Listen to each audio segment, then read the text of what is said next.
பல வருடங்களுக்கு முன் கானான் நாட்டில் யாக்கோபின் மகனான யோசேப்பு என்ற இளைஞர் ஒருவர் வாழ்ந்து வந்தார். யோசேப்பு யாக்கோபின் 12 மகன்களில் 11வது மகன்.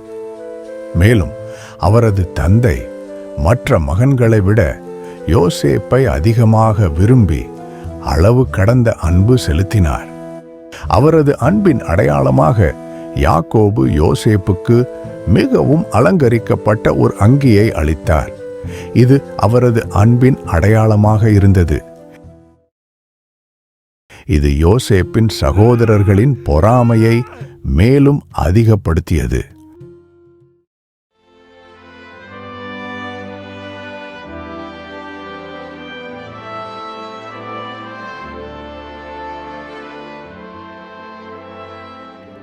ஒரு நாள் இரவு யோசேப்பு தூங்கும்போது ஒரு கனவு கண்டார். அவருடைய கனவில் அவரும் அவருடைய சகோதரர்களும் வயலில் தானிய கட்டுகளை கட்டிக்கொண்டிருந்தார்கள்.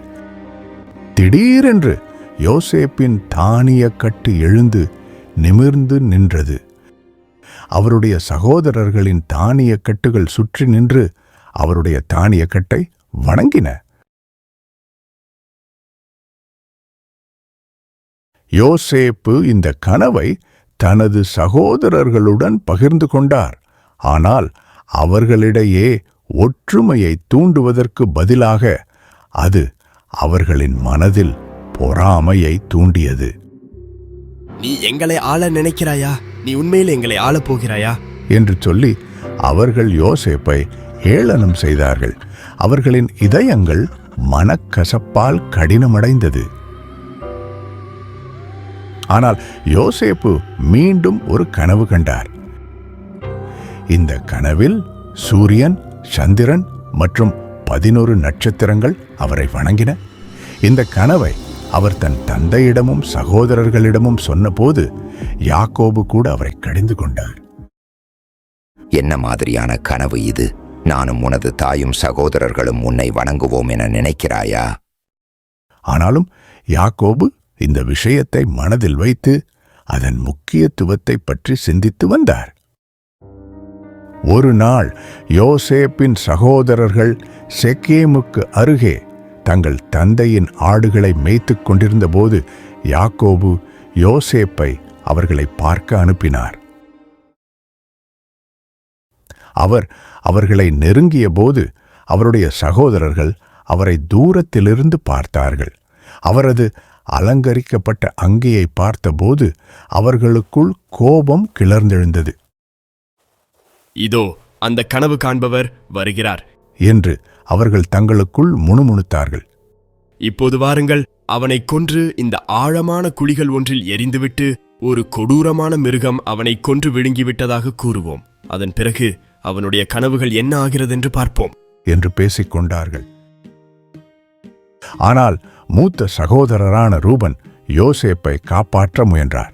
அவனை கொல்ல வேண்டாம், அவனது இரத்தத்தை சிந்த வேண்டாம்.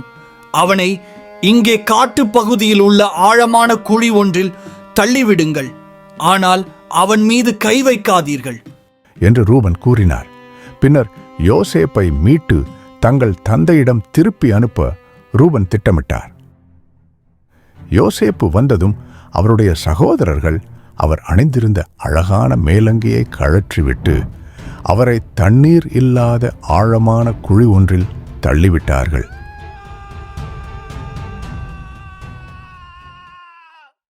பிறகு அவர்கள் உணவு உண்பதற்காக அமர்ந்திருந்தபோது கிலேயாத்திலிருந்து இஸ்மவேலரின் கூட்டம் ஒன்று வருவதைக் கண்டார்கள்.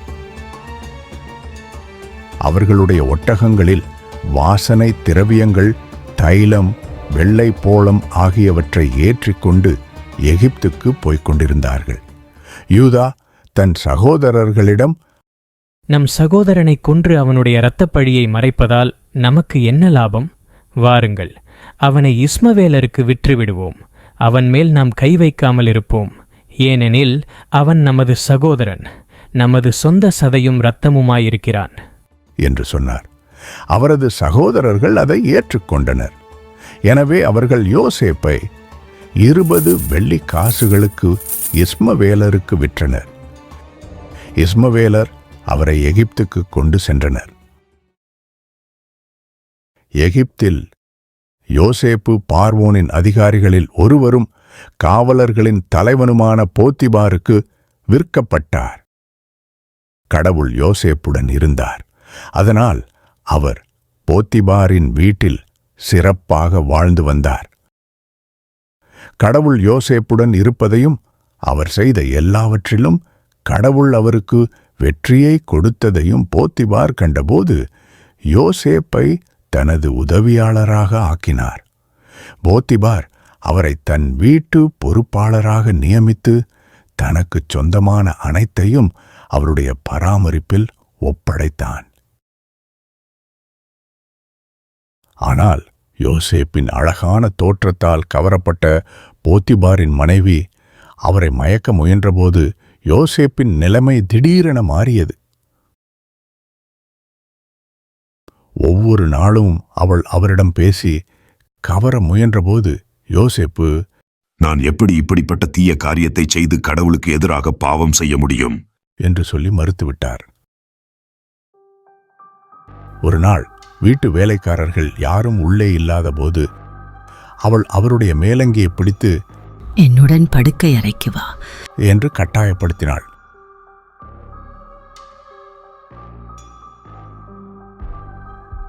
ஆனால் அவர் தன் மேலங்கியை அவள் கையில் விட்டுவிட்டு வீட்டை விட்டு வெளியே ஓடிப்போனார். போத்திபாரின் மனைவி தன் கையில் யோசேப்பின் மேலங்கி இருப்பதைக் கண்டு தன் வீட்டு வேலையாட்களை அழைத்து யோசேப்பு தன்னிடம் அத்துமீறி தவறாக நடக்க முயன்றதாக குற்றம் சாட்டினாள். போத்திபார் வீட்டிற்கு திரும்பிய போது அவள் அதே பொய்க்கதையை சொன்னாள். நீங்கள் கொண்டு வந்த எபிரேய அடிமை என்னை கெடுக்க பார்த்தான். அவன் என் அருகில் வந்ததும் நான் சத்தமிட்டேன். அவன் ஓடிவிட்டான். அவனது அங்கி மட்டும் சிக்கிக் கொண்டது. கோபமடைந்த போத்திபார் யோசேப்பை அரசனின் கைதிகள் அடைக்கப்பட்டிருந்த சிறையில் தள்ளினான். ஆனால் சிறையிலும் கூட கடவுள் யோசேப்புடன் இருந்து அவருக்கு இரக்கம் காட்டினார். சிறை கண்காணிப்பாளரின் பார்வையில் அவர் அவருக்கு தயை கிடைக்கச் செய்தார். அவர் யோசேப்பை எல்லா கைதிகளுக்கும் பொறுப்பாளராக நியமித்தார். கடவுள் யோசேப்புடன் இருந்து அவர் செய்த எல்லாவற்றிலும் அவருக்கு வெற்றியை கொடுத்ததால் சிறை கண்காணிப்பாளர் யோசேப்பின் பராமரிப்பில் இருந்த எதிலும் தன் கவனத்தை செலுத்தவில்லை. சில நாட்களுக்குப் பிறகு அரசனுக்கு மது பரிமாறுவோரின் தலைவனும் அப்பம் தயாரிப்போரின் தலைவனும் தங்கள் தலைவராகிய எகிப்தின் அரசனுக்கு எதிராக குற்றம் செய்தார்கள். அரசன் அந்த இருவர் மீதும் கோபமடைந்து யோசேப்பு அடைக்கப்பட்டிருந்த அதே சிறையில் அவர்களை அடைத்தான்.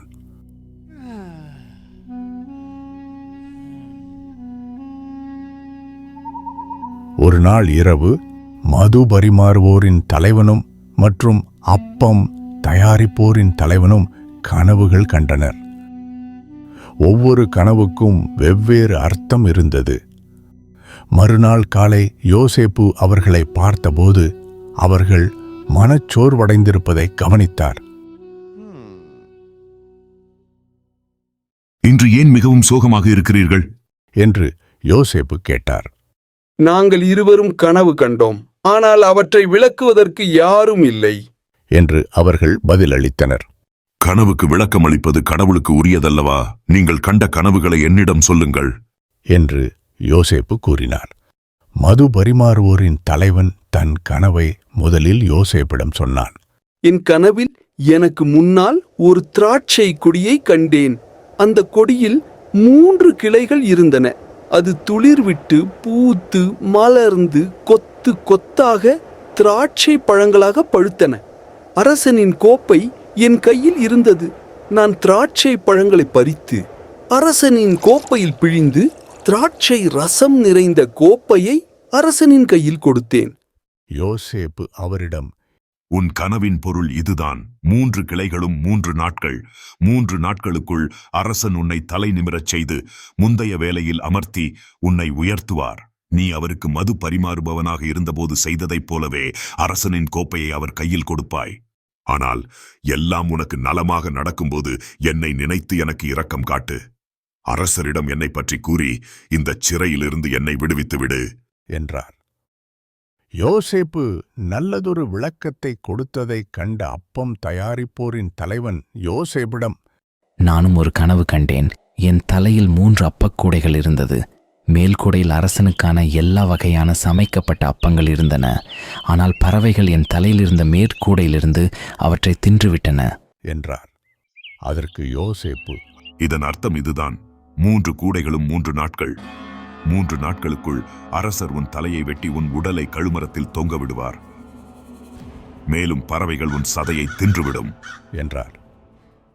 3 நாட்களுக்குப் பிறகு அரசர் தனது பிறந்த நாளின் போது தன் அதிகாரிகள் அனைவருக்கும் விருந்து கொடுத்தான். அவர் மது பரிமாறுவோரின் தலைவனை முந்தைய வேளையில் அமர்த்தி பழைய நிலைக்கு திரும்பச் செய்தான். அதனால் அவன் கோப்பையை மீண்டும் பார்வோனின் கையில் கொடுக்க ஆரம்பித்தான். ஆனால் யோசேப்பு அவர்களுக்கு தன் விளக்கத்தில் சொன்னது போலவே அரசர் அப்பம் தயாரிப்போரின் தலைவனை கழுமரத்தில் தொங்கவிட்டான். எனினும் மது பரிமாறுவோரின் தலைவன் யோசேப்பை பற்றிய நினைவே இல்லாமல் அவரை மறந்துவிட்டான். அதற்குப் பிறகு 2 வருடங்கள் நிறைவடைந்தன.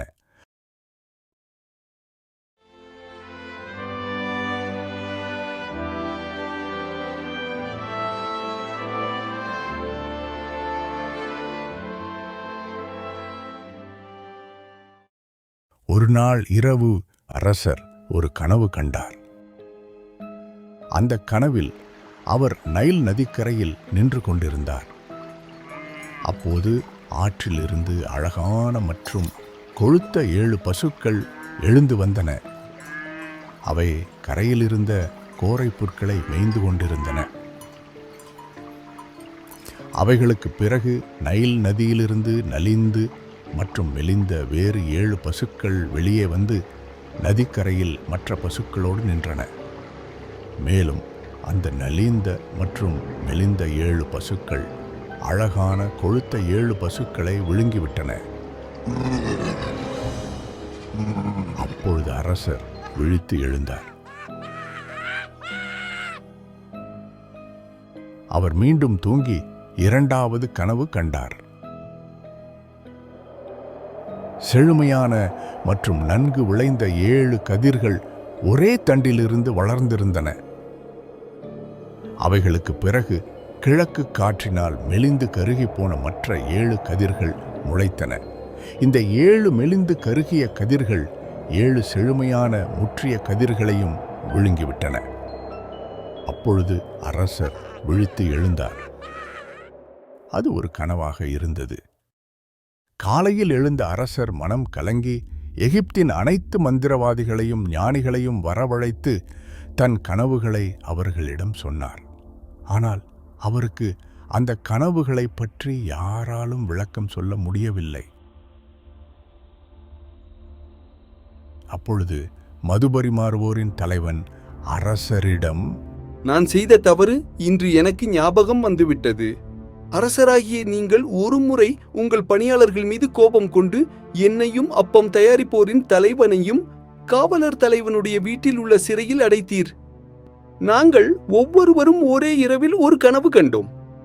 ஒவ்வொரு கனவுக்கும் வெவ்வேறு அர்த்தம் இருந்தது. அன்று காவலர் தலைவனின் பணியாளனான எபிரேய இளைஞன் ஒருவன் எங்களுடன் இருந்தான். நாங்கள் அவனிடம் எங்கள் கனவுகளைச் சொன்னோம். அவன் எங்களுக்கு கனவுகளின் அர்த்தத்தை விளக்கினான். ஒவ்வொருவருக்கும் அவரவர் கனவை பற்றிய விளக்கத்தை சொன்னான். அவன் எங்களுக்கு விளக்கியதைப் போலவே எல்லாம் நடந்தன.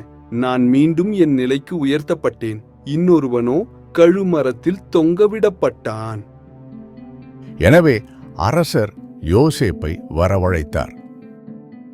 மேலும் அவர் விரைவில் பாதாளச் சிறையிலிருந்து கொண்டு வரப்பட்டார். அவர் முடி திருத்திக் கொண்டு புதிய ஆடைகளை அணிந்து கொண்டு அரசருக்கு முன்பாக வந்தார். அரசர் யோசேப்பை நோக்கி, நான் ஒரு கனவு கண்டேன். அதை யாராலும் விளக்கிக் கூற முடியவில்லை. ஆனால் நீ ஒரு கனவை கேட்டதும் அதற்கு சரியான விளக்கத்தை கூறுகிறாய் என்று உன்னை பற்றி நான் கேள்விப்பட்டேன் என்றார். என்னால் அதை செய்ய முடியாது. ஆனால் அரசர் விரும்பும் விளக்கத்தை கடவுள் கொடுப்பார் என்று யோசேப்பு அரசனுக்கு பதிலளித்தார். அப்போது அரசர் யோசேப்பிடம் தன் கனவுகளை கூற, யோசேப்பு அரசருக்கு கனவுகளுக்கான விளக்கத்தை எடுத்து கூறினார். அரசரின் 2 கனவுகளும் ஒன்றையே குறிக்கின்றன. அரசர் என்ன செய்ய வேண்டும் என்பதை கடவுள் அவருக்கு முன்கூட்டியே வெளிப்படுத்தியுள்ளார். 7 கொழுத்த பசுக்கள் 7 வளமான ஆண்டுகளை குறிக்கின்றது. 7 செழுமையான தானிய கதிர்களும் 7 வளமான ஆண்டுகளை குறிக்கின்றது. அது ஒரே மாதிரியான கனவு. அதற்கு பின் வந்த ஒல்லியான அசிங்கமான 7 பசுக்களும் 7 வருடங்கள். அதுபோலவே கிழக்கு காற்றினால் கருகிய வீணான 7 தானிய கதிர்களும் பஞ்சம் ஏற்பட போகும் 7 வருடங்களை குறிக்கின்றன. நான் அரசரிடம் சொன்னது போலவே நடக்கப் போகிறது. அரசர் என்ன செய்ய போகிறார் என்பதை கடவுள் வெளிப்படுத்தியுள்ளார். எகிப்து தேசம் முழுவதும் மிகுதியாக விளைச்சல் தரும் 7 வருடங்கள் வரப்போகிறது. அவற்றைத் தொடர்ந்து 7 வருடங்கள் பஞ்சம் வரும். அப்பொழுது எகிப்தில் மிகுதியாக இருந்த அனைத்தும் மறக்கப்படும். பஞ்சம் தேசத்தை பாழ்படுத்தும். தேசத்தில் மிகுதியாக இருந்தது நினைவுக்கு வராது. ஏனென்றால் அதை தொடர்ந்து வரும் பஞ்சம் மிகவும் கடுமையானதாக இருக்கும். அரசருக்கு 2 விதமான கனவு கொடுக்கப்பட்டதற்கு காரணம், நடக்கப் போகும் நிகழ்வு அனைத்தும் கடவுளால் உறுதியாக முடிவு செய்யப்பட்டுள்ளது என்பதால்தான். கடவுள் அதை விரைவில் செய்வார். இப்போது அரசர் பகுத்தறிவும் ஞானமும் உள்ள ஒருவரை தேடிக் கண்டுபிடித்து அவரை எகிப்து தேசம் முழுவதற்கும் பொறுப்பாளராக நியமிக்கட்டும். எகிப்தில் மிகுதியாக விளையும் 7 வருடங்களில் விளைச்சலில் 5இல் 1 பங்கை சேகரிக்க அரசர் தேசத்தில் ஆணையாளர்களை நியமிக்கட்டும். வரப்போகும் இந்த செழிப்பான வருடங்களின் எல்லா உணவு தானியங்களையும் அவர்கள் சேகரித்து அரசரின் அதிகாரத்தின்படி உணவுக்காக எல்லா நகரங்களிலும் சேமித்து வைக்க வேண்டும். எகிப்தில் வரப்போகும் 7 வருட பஞ்சகாலத்தின் போது தேசம் பஞ்சத்தால் நாசமாகாதபடிக்கு இந்த தானியங்கள் நாட்டிற்கு பயனளிக்கும்படி சேமித்து வைக்கப்பட வேண்டும் என்றார். இந்த திட்டம் அரசருக்கும் அவருடைய எல்லா அதிகாரிகளுக்கும் சரியானதாக தோன்றியது. எனவே அரசர் அவர்களிடம், கடவுளின் ஆவியால் நிறைக்கப்பட்ட இவரை போன்ற ஒருவரை நாம் கண்டுபிடிக்க முடியுமா என்று கேட்டார். அப்போது அரசர் யோசேப்பை நோக்கி, கடவுள் இதையெல்லாம் உனக்கு தெரியப்படுத்தியதால் உன்னை போன்ற பகுத்தறிவும் ஞானமும் உள்ளவர் வேறு யாரும் இருக்க முடியாது. நீ என் அரண்மனைக்கு பொறுப்பாளனாக இரு. என் மக்கள் அனைவரும் உன் கட்டளைகளுக்கு கீழ்ப்படிய வேண்டும். சிம்மாசனத்தை பொறுத்த மட்டில் நான் உன்னை விட பெரியவனாக இருப்பேன் என்று சொன்னார். எனவே அரசர் யோசேப்பை நோக்கி, இதன் மூலம் எகிப்து தேசம் முழுவதற்கும் உன்னை பொறுப்பாளராக நியமிக்கிறேன் என்று அரசர் தன் விரலில் இருந்த முத்திரை மோதிரத்தை கழற்றி யோசேப்பின் விரலில் அணிவித்தார். மெல்லிய துணியாலான ஆடைகளை அவருக்கு உடுத்தி அவருடைய கழுத்தில் ஒரு தங்கச் சங்கிலியை அணிவித்தார். அவர் அவரை தனக்கு அடுத்த 2வது தளபதியாக தேரில் ஏற்றிச் சென்றார். மேலும் மக்கள் அவருக்கு முன்பாக வழிவிடுங்கள் என்று குரல் எழுப்பினர். இவ்விதமாக அவரை எகிப்து தேசம் முழுவதற்கும் பொறுப்பாளராக நியமித்தார். யோசேப்பு எகிப்தின் அரசராகிய பார்வோன் கட்டளையிட்ட பணியில் சேர்ந்தபோது அவருக்கு 30 வயது. யோசேப்பு பார்வோனின் முன்னிலையிலிருந்து புறப்பட்டு எகிப்து முழுவதும் பயணம் செய்தார். செழுமையான 7 ஆண்டு காலத்தில் எகிப்து நாடு முழுவதும் நிலம் ஏராளமான தானியங்களை விளைவித்தது. செழுமையான அந்த 7 ஆண்டுகளில் நிலம் விளைவித்த தானியங்களை யோசேப்பு சேகரித்து நகரங்களில சேமித்து வைத்தார். ஒவ்வொரு நகரத்திலும் அதைச் சுற்றியுள்ள வயல்களில் விளைந்த தானியங்களை அவர் சேமித்து வைத்தார். கடலின் மணலைப் போல ஏராளமான தானியங்களை அவர் சேமித்து வைத்தார். அது அளவுக்கு அதிகமாக இருந்ததால் அவர் அளவுகள் பற்றிய பதிவுகளை வைத்திருப்பதை நிறுத்தினார். ஏனெனில் அது அளவிட முடியாததாக இருந்தது. யோசேப்பு சொன்னபடியே எகிப்தில் செழுமையான 7 வருடங்கள் முடிவுக்கு வந்தது. பஞ்ச காலத்தின் 7 வருடங்கள் ஆரம்பமானது. மற்ற எல்லா நாடுகளிலும் பஞ்சம் ஏற்பட்டது. ஆனால் எகிப்து தேசம் முழுவதும் உணவு தானியங்கள் கிடைத்தது. எகிப்து நாடு முழுவதும் பஞ்சம் ஏற்பட்டபோது மக்கள் உணவுக்காக அரசரிடம் முறையிட்டார்கள். அப்போது அரசர் எகிப்தியர் அனைவரையும் நோக்கி, யோசேப்பிடம் சென்று அவர் உங்களுக்கு சொல்வதைச் செய்யுங்கள் என்று கூறினார். தேசம் முழுவதும் பஞ்சம் பரவியபோது யோசேப்பு எல்லா களஞ்சியங்களையும் திறந்து எகிப்தியர்களுக்கு தானியங்களை விற்றார். ஏனென்றால் எகிப்து நாடு முழுவதும் பஞ்சம் கடுமையாக இருந்தது. எல்லா நாடுகளிலும் பஞ்சம் கடுமையாக இருந்ததால் உலக மக்கள் அனைவரும் யோசேப்பிடம் தானியம் வாங்க எகிப்துக்கு வந்தனர். யோசேப்பின் சகோதரர்கள் அவரை அடிமையாக விற்று பல வருடங்கள் ஆகியிருந்ததால் அவர்கள் முதலில் எகிப்துக்கு வந்தபோது அவரை அடையாளம் கண்டு கொள்ள முடியவில்லை. இருந்தபோதிலும் யோசேப்பு அவர்கள் யார் என்பதை அறிந்து அவர்களை சோதிக்க முடிவு செய்தார். அவர்களை உளவாளிகள் என்று குற்றம் சாட்டி 3 நாட்கள் சிறையில் தள்ளினார். 3ஆம் நாளில் ஒரு சகோதரர் எகிப்தில் இருக்க வேண்டும் என்று அவர்களிடம் கூறினார். மற்ற சகோதரர்கள் தங்கள் குடும்பங்களுக்கு வேண்டிய தானியங்களுடன் கானானுக்கு திரும்பினர். அவர் சிமியோனை பிணை கைதியாக வைத்திருந்தார். மேலும் அவர்களின் இளைய சகோதரரான பெஞ்சமினை அவர்களுடன் அழைத்து வந்து அவர்கள் நேர்மையானவர்கள் என்று நிரூபிக்கும்படி அறிவுறுத்தினார். சகோதரர்கள் மனம் வருந்தி ஒருவரையொருவர் நோக்கி, நிச்சயமாக நமது சகோதரர் யோசேப்புக்காக நாம் தண்டிக்கப்படுகிறோம். அவன் தனது உயிருக்காக நம்மிடம் கெஞ்சிய போது அவன் எவ்வளவு வேதனைப்பட்டான் என்பதை பார்த்த போதும் நாம் அவன் கெஞ்சிய போதும் கேட்கவில்லை. அதனால்தான் இந்த துன்பம் நம்மீது வந்துள்ளது. அவர்கள் இவ்வாறு பேசிக் கொண்டிருந்ததை கேட்டு யோசேப்பு அவர்களிடமிருந்து தள்ளி சென்று அழுதார். ஆனால் அவர்தான் யார் என்பதை வெளிப்படுத்தவில்லை. மாறாக அவர்களுடைய சாக்குகளில் தானியங்களை நிரப்பி அவர்களுடைய வெள்ளி பணத்தையும் இரகசியமாக அந்த சாக்குகளுக்குள் போட்டுவிட்டார். அவரது சகோதரர்கள் வெள்ளி பணத்தை கண்டுபிடித்த போது அவர்கள் திருடியதாக குற்றம் சாட்டப்படுவார்கள் என்று பயந்தார்கள். கானானுக்கு திரும்பியதும் நடந்த அனைத்தையும் தங்கள் தந்தை யாக்கோபிடம் சொன்னார்கள். மற்றொரு மகனை இழந்து விடுவோமோ என்ற எண்ணத்தால் யாக்கோபு கலக்கமடைந்தார். மேலும் பெஞ்சமினை எகிப்துக்கு அனுப்ப அனுமதிக்க மறுத்துவிட்டார். ஆனால் பஞ்சம் நீடித்ததால் குடும்பத்தின் உணவு இருப்பு குறைந்துவிட்டது. மேலும் அவர்களுக்கு எகிப்துக்கு செல்வதைத் தவிர வேறு வழியில்லை.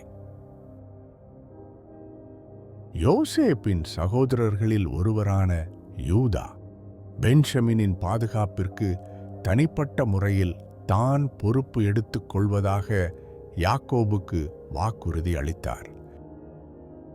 தயக்கத்துடன் யாக்கோபு ஒப்புக்கொண்டார். சகோதரர்கள் பென்ஷமினுடன் எகிப்துக்கு புறப்பட்டனர். அவர்கள் வந்ததும் யோசேப்பு அவர்களை தன் வீட்டிற்கு அழைத்து விருந்து அளித்தார். பெரியவர்கள் முதல் சிறியவர்கள் வரை தங்கள் வயதுக்கு ஏற்ப அவர்களை அமர வைத்ததை பார்த்து சகோதரர்கள் ஆச்சரியமடைந்தனர். எகிப்திய ஆட்சியாளருக்கு அவர்களை பற்றி எப்படி தெரியும் என்று அவர்கள் ஆச்சரியப்பட்டனர். உணவுக்கு பிறகு யோசேப்பு தனது பணியாளரிடம் அவர்கள் எடுத்துச் செல்லக்கூடிய தானியங்களை அவர்கள் சாக்குகளில் நிரப்பவும் ஒவ்வொருவரின் வெள்ளி பணத்தையும் அவரவர் சாக்கின் வாய்ப்பகுதியில் போடவும் அறிவுறுத்தினார். பெஞ்சமினின் சாக்கில் தனது சொந்த வெள்ளிக்கோப்பையை வைத்து கட்டும்படி பணியாளருக்கு கட்டளையிட்டார். விடியற் காலையில் சகோதரர்கள் கானானுக்கு புறப்பட்டனர். ஆனால் அவர்கள் வெகு தூரம் செல்வதற்கு முன்பு யோசேப்பின் பணியாளர் அவர்களை பிடித்தான். நீங்கள் ஏன் நன்மைக்கு பதில் தீமை செய்தீர்கள் என்று கேட்டான். எனது தலைவரின் கருணைக்கு நீங்கள் இப்படி ஏன் பதில் செலுத்துகிறீர்கள்? அவர் குடிக்க மற்றும் சகுனம் பார்க்க பயன்படுத்தும் கோப்பையை காணவில்லை என்றான். யோசேப்பின் சகோதரர்கள் அதிர்ச்சியடைந்து, நாங்கள் எந்த தவறும் செய்யவில்லை. உங்கள் பணியாளர்களாகிய எங்களில் யாரிடமாவது அந்த வெள்ளி கோப்பை இருப்பது கண்டுபிடிக்கப்பட்டால் அவர் கொல்லப்பட வேண்டியவர். எங்களில் மீதியுள்ளவர்கள் என் தலைவரின் அடிமைகளாக மாறுவோம் என்று பதில் கூறினார்கள். ஆனால் பணிப்பெண் அவர்களின் சாக்குகளை சோதித்தபோது பெஞ்சமினின் சாக்கில் கோப்பை கண்டுபிடிக்கப்பட்டது. சகோதரர்கள் அனைவரும் மன வருத்தமடைந்து தங்கள் ஆடைகளை கிழித்துக்கொண்டு நகருக்கு திரும்பி வந்தனர். அவர்கள் யோசேப்பின் முன் விழுந்து அவரது இரக்கத்திற்காக மன்றாடினர். குறிப்பாக யூதா பெஞ்சமினுக்கு பதிலாக தான் அடிமையாக இருக்க முன் வந்தார். மேலும், எங்கள் இளைய சகோதரன் இல்லாமல் நான் என் தந்தையிடம் எப்படி திரும்பிச் செல்வேன்? இல்லை, என் தந்தைக்கு வரப்போகும் துன்பத்தை நான் பார்க்க அனுமதிக்காதீர்கள் என்றார். இதை கேட்ட யோசேப்பால் தன் உணர்ச்சிகளை கட்டுப்படுத்த முடியவில்லை. அவர் தனது சகோதரர்களை தவிர அனைவரையும் அறையை விட்டு வெளியேறும்படி கட்டளையிட்டார். பின்னர் அவர்தான் யார் என்பதை அவர்களுக்கு வெளிப்படுத்தினார். நான் யோசேப்பு, என் தந்தை இன்னும் உயிருடன் இருக்கிறாரா என்று கேட்டார். அவரது சகோதரர்கள் பேச முடியாமல் திகைத்தனர். என் அருகில் வாருங்கள் என்று அவர்களை யோசேப்பு அழைத்தார்.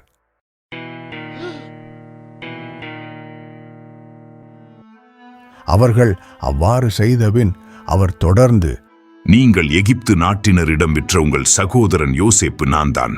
இப்போது என்னை இங்கே விற்றதற்காக வருத்தப்படவோ உங்கள் மீது கோபமடையவோ வேண்டாம்.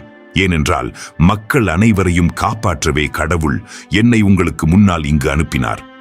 2 வருடங்களாக தேசத்தில் பஞ்சம் நிலவுகிறது. அடுத்த 5 ஆண்டுகளுக்கு உழவு மற்றும் அறுவடை இருக்காது. ஆனால் பூமியில் எஞ்சியிருக்கும் மக்கள் அனைவரையும் காப்பாற்றவும் ஒரு பெரிய அற்புதமான காரியத்தின் மூலம் உங்கள் அனைவரின் உயிரை காப்பாற்றவும் கடவுள் என்னை உங்களுக்கு முன் அனுப்பினார் என்றார். சகோதரர்கள் கானானுக்கு திரும்பி இந்த அதிசயமான செய்தியை யாக்கோபிடம் சொன்னார்கள். யோசேப்பு இன்னும் உயிருடன் இருக்கிறான். உண்மையில் அவன் எகிப்து முழுவதற்கும் ஆட்சியாளராக இருக்கிறான் என்றார்கள். யாக்கோபு மலைத்துப் போனார். அவரால் நம்ப முடியவில்லை. ஆனால் அவரை எகிப்துக்கு அழைத்துச் செல்ல யோசேப்பு அனுப்பிய வாகனங்களை பார்த்தபோது அவர் புத்துயிர் பெற்றார். மேலும் அவர், நான் உறுதியாக நம்புகிறேன், என் மகன் யோசேப்பு இன்னும் உயிருடன் இருக்கிறான். நான் இறப்பதற்கு முன் அவனை போய் பார்ப்பேன் என்றார். யாக்கோபு மற்றும் அவரது குடும்பத்தினர் அனைவரும் எகிப்துக்கு புறப்பட்டனர். கடவுள் யாக்கோபிடம் இரவில் ஒரு தரிசனத்தில், யாக்கோபே, யாக்கோபே, நான் கடவுள், உன் தந்தையின் கடவுள். எகிப்துக்கு போக பயப்படாதே. அங்கே உன்னை பெரிய இனமாக்குவேன். நான் உன்னோடு எகிப்துக்கு வருவேன். உன்னை நிச்சயமாக திரும்ப கொண்டு வருவேன். யோசேப்பு தன் கையாலே உன் கண்களை மூடுவான் என்று கூறினார். யாக்கோபு எகிப்துக்கு வந்தபோது யோசேப்பு அவரை சந்திக்க கோசேனுக்குச் சென்றார். யோசேப்பு அவர் முன் வந்ததும் அவர் தனது தந்தையை தன் கைகளால் கட்டிக்கொண்டு நீண்ட நேரம் அழுதார். யாக்கோபு யோசேப்பிடம், இப்போது நான் சாகத் தயாராக இருக்கிறேன். ஏனென்றால் நீ இன்னும் உயிருடன் இருப்பதை நானே கண்டேன் என்றார். யோசேப்பு தனது தந்தையையும் சகோதரர்களையும் எகிப்தின் மிகச்சிறந்த பகுதியான கோச்சேன் பகுதியில் குடியமர்த்தினார். அங்கு அவர்கள் செழித்து எண்ணிக்கையில் வளர்ந்தனர். யாக்கோபு மேலும் 17 ஆண்டுகள் எகிப்தில் வாழ்ந்தார். அவர் இறப்பதற்கு முன் அவர் தனது ஒவ்வொரு மகனையும் ஆசீர்வதித்தார். யோசேப்பின் 2 மகன்களான எப்ராயிம் மற்றும் மனாசே ஆகியோருக்கும் ஒரு சிறப்பான ஆசீர்வாதத்தை வழங்கினார். யாக்கோபு இறந்த பிறகு கானான் தேசத்திலுள்ள மக்பேலா குகையில் அவரது மூதாதையர்களுடன் அடக்கம் செய்யப்பட்டார். அவருடைய மரணத்திற்குப் பிறகு யோசேப்பின் சகோதரர்கள் யோசேப்புக்குச் செய்த தவறுகளுக்கு அவர் பழி வாங்குவார் என்று பயந்தார்கள். அவர்கள் அவரிடம் வந்து பணிந்து அவருக்கு அடிமைகளாக தங்களை ஒப்புக் கொடுத்தார்கள். ஆனால் யோசேப்பு அவர்களை சமாதானப்படுத்தி, பயப்படாதீர்கள், நான் கடவுளுக்கு சமமானவனா? நீங்கள் எனக்கு தீங்கு விளைவிக்க நினைத்தீர்கள். ஆனால் கடவுள் பல உயிர்களை காப்பாற்றுவதற்காக இப்போது செய்து கொண்டிருப்பதை சாதிக்க விரும்பினார். எனவே பயப்பட வேண்டாம், உங்களுக்கும் உங்கள் குழந்தைகளுக்கும் நான் உணவளித்து பாதுகாப்பேன் என்றார். யோசேப்பு 110 வயது வரை வாழ்ந்தார். எப்ராயிமின் பிள்ளைகளின் 3ஆம் தலைமுறையினரையும் மனாசேயின் மகன் மாகீரின் பிள்ளைகளையும் அவர் கண்டு மகிழ்ந்தார். அவர்கள் பிறந்தபோது யோசேப்பின் பாதங்களில் அவரது ஆசீர்வாதத்திற்காக அவர்கள் வைக்கப்பட்டனர். இறப்பதற்கு முன் யோசேப்பு தன் சகோதரர்களிடம், நான் இறக்கப் போகிறேன், ஆனால் கடவுள் நிச்சயமாக உங்களுக்கு உதவுவார். இந்த தேசத்திலிருந்து ஆபிரகாம், ஈசாக்கு மற்றும் யாக்கோபுக்கு வாக்குறுதி அளித்த தேசத்திற்கு உங்களை அழைத்துச் செல்வார். யோசேப்பு இஸ்ரவேலர்களை உறுதிமொழி அளிக்க வைத்தார். கடவுள் நிச்சயமாக உங்களுக்கு உதவுவார். பின்னர் நீங்கள் என் எலும்புகளை இந்த இடத்திலிருந்து எடுத்துக்கொண்டு செல்ல வேண்டும் என்று சத்தியம் செய்ய வைத்தார். எனவே யோசேப்பு 110 வயதில் இறந்தார். அவர்கள் அவரது உடலை பதப்படுத்திய பிறகு எகிப்தில் ஒரு சவப்பெட்டியில் வைத்தார்கள்.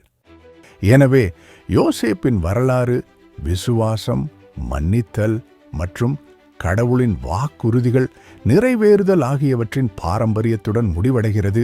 இது தலைமுறை தலைமுறையாக நினைவில் வைக்கப்படும் மற்றும் சொல்லப்படும் ஒரு வரலாறு.